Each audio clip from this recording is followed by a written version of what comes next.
पूरे कॉन्फिडेंस के साथ, आत्मविश्वास के साथ आप दिखाई दे रही हैं।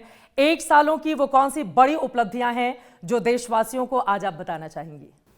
देखिए, वैसे तो बड़ी उपलब्धियों के लिए 1 साल बहुत ही छोटी टाइम लिमिट है, पर हाँ, मैंने कोशिश की है कि हर एक दिन दिल्ली और आगे बढ़े, विकास की दृष्टि से, जनता की सुविधाओं की दृष्टि से।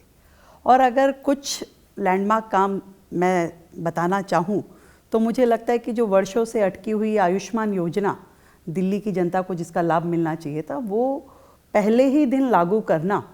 इसी तरीके से दिल्ली की इंफ्रास्ट्रक्चरल रिक्वायरमेंट्स जो है उस पर हमने काम किया। हमने अटल कैंटीन, आरोग्य मंदिर, इन सभी विषयों को आगे बढ़ाया, उस पर नए नए इंफ्रास्ट्रक्चर बनाए। और जितने भी पॉलिसी मैटर थे जो कि अभी तक अटके लटके हुए थे, वो सारी पॉलिसीज़ हमने बनाई जिससे दिल्ली की जनता को बेहतर लाभ मिले और दिल्ली आगे बढ़ सके। लटकना, अटकना, भटकना इससे बाहर आ चुका है।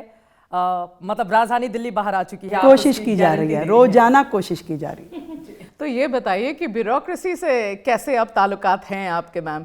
जब अरविंद केजरीवाल थे वो तो खुद ही एक ब्यूरोक्रेट थे, खुद ही एक सरकारी अफसर थे, कमिश्नर थे इनकम टैक्स के, उन्हें सारे ट्रिक्स पता थे। रेखा गुप्ता को तो कोई ट्रिक नहीं पता था। अब रेखा गुप्ता ने कैसी तालमेल बनाई है ब्यूरोक्रेसी के, क्योंकि यहाँ की और किसी भी सक्षम सरकार की जो ढांचा होता है वो ब्यूरोक्रेसी ही चलाती है, ब्यूरोक्रेट्स चलाते हैं। तो क्या चल रहा है उस बारे में? देखिए, अरविंद केजरीवाल साहब की बात आपने कही तो ना तो कभी उनकी अधिकारियों से बनी, ना अपने साथी जो उनके पार्टी में काम करते थे उनसे बनी, और ना ही मुझे लगता है कि जो उनके गुरु थे या जो उनको लेकर के आए रामलीला मैदान में अन्ना हजारे साहब, कभी उनसे भी नहीं बनी। आपकी बन रही है कि नहीं तो ब्यूरोक्रेसी से? मैं इतनी बात कह सकती हूँ कि हमारे अधिकारियों को हमने स्पेस दिया, उनके काम करने की क्षमताओं को पहचाना, और आज पूरी सरकार, क्योंकि अधिकारी और नेता जो दोनों मिलकर के एक गाड़ी के पहिए के समान काम करते हैं, और गाड़ी तभी चल पाती है जब दोनों लोग बराबरी से अपना इनपुट दें, अपनी पूरी मेहनत के साथ में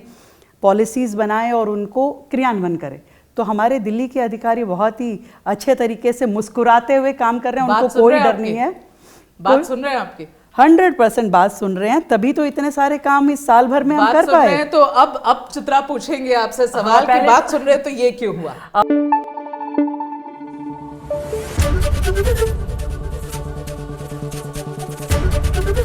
एबीपी न्यूज आपको रखे आगे।